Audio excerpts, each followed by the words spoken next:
राधे राधे, जय श्री कृष्ण। अब पढ़ेंगे 12वां अध्याय जिसका नाम है भक्ति योग। और वैसे ही पढ़ेंगे जैसे 11वें का लास्ट का थोड़ा सा पढ़ेंगे, उसके बाद 12वें को कंटिन्यू करेंगे। ठीक है, तो मैं शुरू करता हूँ। ओम श्री परमात्मने नमः।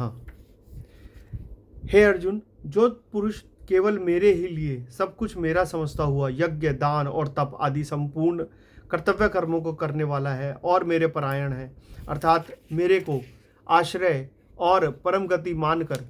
मेरी प्राप्ति के लिए तत्पर है तथा मेरा भक्त है, अर्थात मेरे नाम, गुण, प्रभाव और रहस्य के श्रवण, कीर्तन, मनन, ध्यान और पठन पाठन का प्रेम सहित निष्काम भाव से निरंतर अभ्यास करने वाला है और आसक्ति रहित है, अर्थात स्त्री, पुत्र और धनादि संपूर्ण सांसारिक पदार्थों में स्नेह रहित है और संपूर्ण भूत प्राणियों में वैर भाव से रहता है, वैर भाव से रहित है। ऐसा वह अनन्य भक्ति वाला पुरुष मेरे को ही प्राप्त होता है। इस प्रकार भगवान के वचनों को सुनकर ये 12वां शुरू हो गया। अर्जुन बोले, हे मनमोहन, जो अनन्य प्रेमी भक्त जन इस पूर्वोक्त प्रकार से निरंतर आपके भजन ध्यान में लगे हुए हैं, आप सगुण रूप परमेश्वर को अति श्रेष्ठ भाव से उपासते हैं, जो अविनाशी सच्चिदानंद घन निराकार को ही उपासते हैं, उन दोनों प्रकार के भक्तों में अति उत्तम योगवेता कौन है? इस प्रकार अर्जुन के पूछने पर श्री भगवान बोले, हे अर्जुन, मेरे में मन को एकाग्र करके निरंतर मेरे भजन ध्यान में लगे हुए जो भक्तजन अतिशय श्रेष्ठ श्रद्धा से युक्त हुए मुझ सगुण रूप परमेश्वर को भजते हैं, वे मेरे को योगियों में भी अति उत्तम योगी मान्य हैं, अर्थात उनको मैं अति श्रेष्ठ मानता हूँ। और पुरुष इंद्रियों के समुदाय को अच्छी प्रकार वश में करके मन बुद्धि से परे सर्वव्यापी अकथनीय स्वरूप और सदा एक रस रहने वाले नित्य अचल निराकार अविनाशी सच्चिदानंद घन ब्रह्म को निरंतर एक ही भाव से ध्यान करते हुए उपासते हैं। वे संपूर्ण भूतों के हित में रत रहते हुए और सब में समान भाव वाले योगी भी मेरे को ही प्राप्त होते हैं। किंतु उन सच्चिदानंद घन निराकार ब्रह्म में आसक्त हुए चित्त वाले पुरुषों के साधन में कलेश अर्थात परिश्रम विशेष है, क्योंकि देहाभिमानियों के से अव्यक्त विषयक गति दुख पूर्वक प्राप्त की जाती है, अर्थात जब तक शरीर में अभिमान रहता है तब तक शुद्ध सच्चिदानंद घन निराकार ब्रह्म में स्थिति होना कठिन है।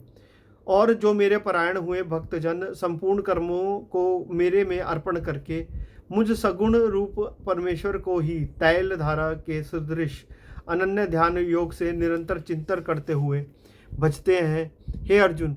उन मेरे में चित्त को लगाने वाले प्रेमी भक्तों का मैं शीघ्र ही मृत्यु रूप संसार समुद्र से उद्धार करने वाला होता हूँ। इसलिए हे अर्जुन, तू मेरे में मन को लगा और मेरे में ही बुद्धि को लगा। इसके उपरांत तू मेरे में ही निवास करेगा, अर्थात मेरे को ही प्राप्त होगा, इसमें कुछ भी संशय नहीं है। यदि तू मन को मेरे में अचल स्थापन करने के लिए समर्थ नहीं है तो हे अर्जुन, अभ्यास रूप योग के द्वारा मेरे को प्राप्त करने की इच्छा के लिए इच्छा कर। यदि तू ऊपर कहे हुए अभ्यास में भी असमर्थ है तो केवल मेरे लिए कर्म करने के ही परायण हो। इस प्रकार मेरे अर्थ कर्मों को करता हुआ भी मेरी प्राप्ति रूप सिद्धि को ही प्राप्त होगा। और यदि इसको भी करने में असमर्थ है तो जीते हुए मन वाला और मेरी प्राप्ति रूप योग के शरण हुआ सब कर्मों के फल को मेरे लिए त्याग कर, क्योंकि मर्म को न जानकर किए हुए अभ्यास से परोक्ष ज्ञान श्रेष्ठ है और परोक्ष ज्ञान से मुझ परमेश्वर के स्वरूप का ध्यान श्रेष्ठ है, तथा ध्यान से भी सब कर्मों के फल का मेरे लिए त्याग करना श्रेष्ठ है और त्याग से तत्काल ही परम शांति होती है। इस प्रकार शांति को प्राप्त हुआ जो पुरुष सब भूतों में द्वेष भाव से रहित एवं स्वार्थ रहित, सबका प्रेमी और हेतु रहित, दयालु है और ममता से रहित एवं अहंकार से रहित, युग सुख दुखों की प्राप्ति में सम और क्षमावान अर्थात अपराध करने वाले को भी अभय दान देने वाला है, तथा जो ध्यान योग में युक्त हुआ निरंतर लाभ हानि में संतुष्ट है और मन और इंद्रियों सहित शरीर को वश में किए हुए मेरे में दृढ़ निश्चय वाला है, वह मेरे में अर्पण किए हुए मन बुद्धि वाला मेरा भक्त मेरे को प्रिय है, जिससे कोई भी जीव उद्वेग को प्राप्त नहीं होता है और जो समय स्वयं भी किसी जीव से उद्वेग को प्राप्त नहीं होता, और जो हर्ष, अमर्ष, भय और उद्वेग आदि से रहित है, वह भक्त मेरे को प्रिय है। जो पुरुष आकांक्षा से रहित और बाहर भीतर से शुद्ध और चतुर है, अर्थात जिस काम के लिए आया था उसको पूरा कर चुका है, एवं पक्षपात से रहित और दुखों से छूटा हुआ है, वह सर्व आरंभों का त्यागी, अर्थात मन, वाणी और शरीर द्वारा प्रारब्ध से होने वाले संपूर्ण स्वाभाविक कर्मों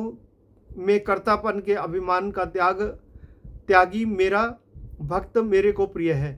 जो न कभी हर्षित होता है, न द्वेष करता है, न शोच करता है, न कामना करता है, और जो शुभ और अशुभ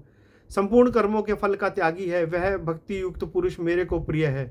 जो पुरुष शत्रु मित्र में और मान अपमान में सम है, और सदा सर्दी गर्मी और सुख दुख आदि द्वंद्व में सम है, तथा संसार में आसक्ति से रहित है, तथा जो निंदा स्तुति को समान समझने वाला और मननशील है, अर्थात ईश्वर के स्वरूप का निरंतर मनन करने वाला है, जिस किस प्रकार से भी शरीर का निर्वाह होने में सदा ही संतुष्ट है, और रहने के स्थान में ममता से रहित है, वह स्थिर बुद्धि वाला भक्तिमान पुरुष मेरे को प्रिय है। जो मेरे परायण हुए, अर्थात मेरे को परम आश्रय और परम गति एवं सबका आत्मा रूप और सबसे परे परम पूज्य समझकर विशुद्ध प्रेम से मेरी प्राप्ति के लिए तत्पर हुए श्रद्धा युक्त पुरुष इस ऊपर कहे हुए धर्ममय अमृत को निष्काम भाव से सेवन करते हैं, वे भक्त मेरे को अतिशय प्रिय हैं। ओम तस्सति।